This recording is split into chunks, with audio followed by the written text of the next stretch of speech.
Sa tinguhang maminusan ang kaso sa teenage pregnancy o HIV dinhi sa Sugbo, gipahigayon ang Reproductive Health Caravan 101 dinhi sa Barangay Poblasyon sa Dakbayan sa Lapu-Lapu karong Sabado, Oktubre 19. Usa kini sa mga joint initiatives sa Department of Health kon DOH, City Social Welfare and Development Office kon CSWDO ug mga stakeholders sa local government units sa Dakbayan sa Lapu-Lapu. Tumong sa maong caravan ang pag-edukar sa mga target age groups gikan sa 10 anyos hangtod sa 19 anyos. Nahisgutan ang preventive and safety measures sa reproductive health, HIV awareness, male and female reproductive organs, consensual ug non-consensual sex ug uban pa. Gawa sa seminar, mitanyag sab ang caravan og free HIV testing and counseling.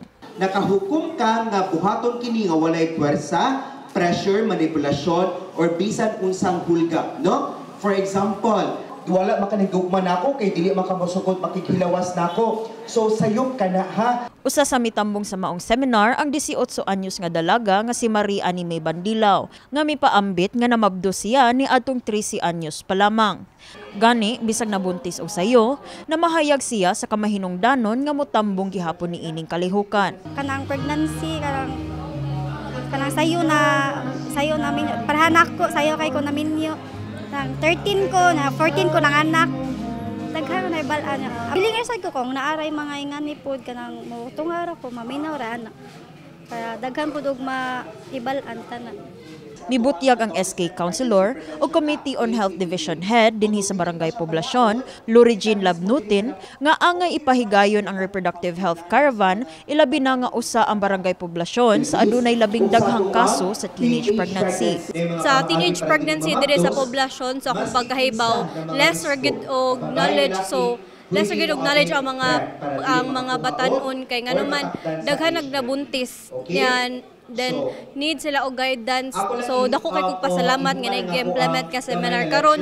Usa sab sa Living Testament nga dili death sentence ang HIV, mao ang HIV case manager mismo sa Local Health Support Division nga si Venji Mendoza. As a person living with HIV diri sa Lapu-Lapu City, nakita na magud nako na bantayan nako nga kanang daghan kayo mga person living with HIV nga walay voice, and kasagaran po nila is dili magpatambal tungod kay mauwaw siya. So koan bilang person living with HIV and koan kanang empleyado sa Department of Health nga nagpahibaw nga bilang isang positive sa HIV is dili siya death sentence and dili siya barrier sa mga kanang imuhang mga pangandoy. Niadtong panahon nga bag-o siya nakaibaw siyang HIV status, mipadayag si Venji sa iyang kahadlok nga nataptan siya sa sakit. Apan karon mao na kini ang iyang panlantaw. Before hadlok jud kay ko kay mismo sa kong kagalingan is namo kay stigma. But karon nga disclose na ko parang normal lang na murag kanang yes kanang positive ko and disclose ko diri sa Lapu-Lapu City or ilabi na sa Cebu, but murag kwan I think dili na siya same sa una nga may para murag gid nakagitago sa ako karon is wala na ako gitago nga ako ang status, so mura ako namuhay nga normal. Kini si Eliza May Piñaranda alang sa My TV Cebu.